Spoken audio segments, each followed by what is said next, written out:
வடகிழக்கு பருவமழை தொடங்கிய நிலையில் தென்காசி உள்ளிட்ட பல்வேறு மாவட்டங்களில் சாரல் மழையானது பெய்து வருகிறது. அந்த வகையில் தென்காசி மாவட்டத்தின் சுற்றுவட்டார பகுதிகளான கடையநல்லூர், சிவகிரி, புளியங்குடி, தென்காசி, குற்றாலம் உள்ளிட்ட பல்வேறு இடங்களிலும் தொடர்ந்து சாரல் மழையுடன் கூடிய கனமழையானது பெய்து வருகிறது. அந்த வகையில் குற்றாலத்தில் அமைந்துள்ள மேற்கு தொடர்ச்சி மலையின் உட்பகுதியில் தொடர்ந்து பெய்து வரும் இந்த கனமழையின் காரணமாக குற்றாலத்தில் உள்ள மெயினருவி, சிற்றருவி, பழைய குற்றாலம், ஐந்தருவி உள்ளிட்ட அனைத்து அருவிகளிலும் தண்ணீர் வரத்தானது ஆர்ப்பரித்து கொட்டி வருகிறது.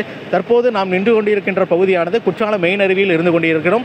இந்த மெயின் அருவியிலும் தற்போது தண்ணீரானது ஆர்ப்பரித்து வெள்ளப்பெருக்காக ஏற்படக்கூடிய நிலையும் நாம் நேரடியாக பார்க்க முடிகிறது.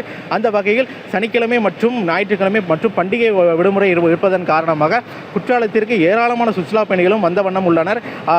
சுற்றுலா பயணிகளை தற்போது வரை குற்றால அருவிகளில் குளிப்பதற்கான அனுமதி வழங்கப்படவில்லை.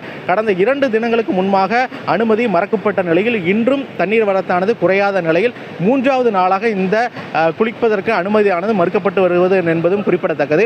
இருந்தாலும் சுற்றுலா பயணிகள் வருகை என்பது தொடர்ந்து அதிகரித்த வண்ணம் உள்ளதால் சுற்றுலா பயணிகளை தடுப்பதற்காக இங்கு தடுப்புகள் அமைத்து காவல்துறையினர் தொடர்ந்து பாதுகாப்பு பணியிலும் ஈடுபட்டு வருகின்றனர்.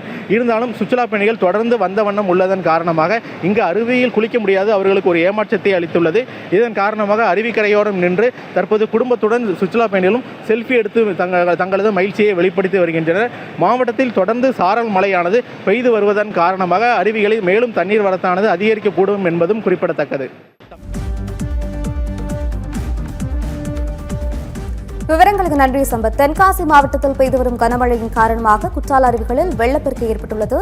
ஆக்ரோஷமாக சீரிப்பாயும் குற்றாலம் பகுதியிலிருந்து நேரலையில் இணைந்தார் செய்தியாளர் சம்பத்.